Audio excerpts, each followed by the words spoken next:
چھوڑ دیں اس دنیا کو میرے پیارے بہن بھائیوں، کچھ نہیں رکھا ہے اس دنیا کے اندر۔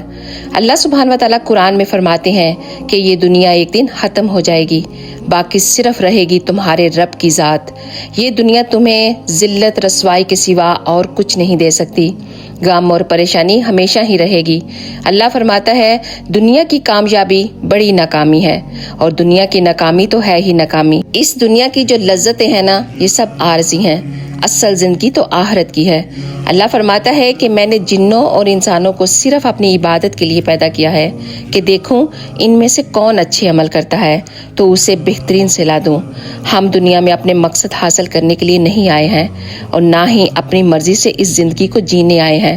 فرمایا ایک اللہ چاہی زندگی ہے اور ایک من چاہی زندگی ہے، اور جو شخص بھی اس دنیا میں رب چاہی زندگی گزار کر جائے گا نا، تو کل قیامت والے دن پھر اس کی من چاہی زندگی ہوگی، اور جو دنیا کے اندر من چاہی زندگی گزار کر جائے گا تو پھر اللہ فرماتا ہے کہ میں اس کی محنتوں اور کوششوں میں اس کو تھکا دوں گا، اور آخر میں ہوگا وہی جو میں چاہوں گا۔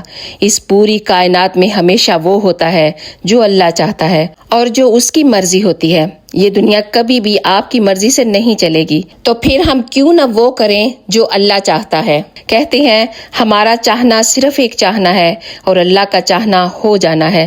سب کچھ کرنے والی ذات صرف اور صرف اللہ سبحانہ و تعالیٰ کی ہی ہے۔ میرا کچھ بھی نہیں، مجھ سے کچھ بھی نہیں، میں کچھ بھی نہیں، سب کچھ اللہ کا ہی ہے، اللہ سے ہی ہے اور اللہ ہی ہے۔ فرمایا جب قبر میں انسان کو رکھا جائے گا نا، تو اس سے پوچھا جائے گا کہ بتا دنیا میں کتنی زندگی گزار کر آیا ہے، تو وہ کہے گا ایک دن یا پھر اس سے بھی کم۔ تو دنیا کی زندگی آخرت کی زندگی کے مطابق 3 منٹ کی زندگی ہے۔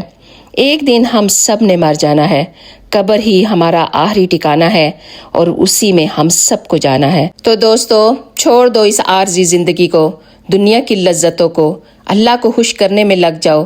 اگر اللہ خوش ہو گیا تو یہ دنیا اور آخرت دونوں ہی تمہارے ہوں گے۔ اگر آپ کو یہ ویڈیو پسند آئی ہو تو پلیز ایک دفعہ شیئر کر کے ضرور جائیے گا۔ جزاک اللہ خیر۔